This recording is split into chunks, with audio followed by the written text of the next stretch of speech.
Do you think football is like basketball, where you can have one player who is at the top of the pyramid, or is it more like baseball, where, who's the greatest pitcher of all time and who's the greatest hitter of all time? It's not like you can't cross-pollinate those two. Because I would almost argue there's like best quarterback ever and then best non-quarterback ever, because it's such different jobs. And even if you go defensive side of the ball, best defensive player ever. I just don't know if this actual honorific exists in football. No, you're absolutely right. Basketball is a little bit more positionless, although I would think that most centers would disagree with that.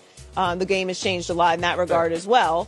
But yeah, baseball obviously very different. How do you compare a catcher to a pitcher? Like football, you have three different. Satchel Paige to Babe Ruth. What do you do? Right. Like, you know what I mean? Like, they're just totally different. I mean, yeah, and then you have kickers in football. Like, how do you compare everyone? Sure. I think it's just that Tom Brady has accomplished so much over such a broad spectrum of time that it's becoming kind of a nuanced argument. Like, he is obviously the best because of what he has accomplished individually and with the team success.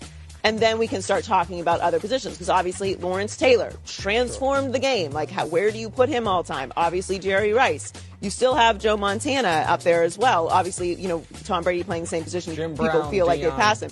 Jim Brown, Dion, yes. So it is a bit more of an argument. I think that Tom Brady's just accomplished so much that it's like, what's the point of trying to compare anyone to what Tom Brady has accomplished? So it starts after him.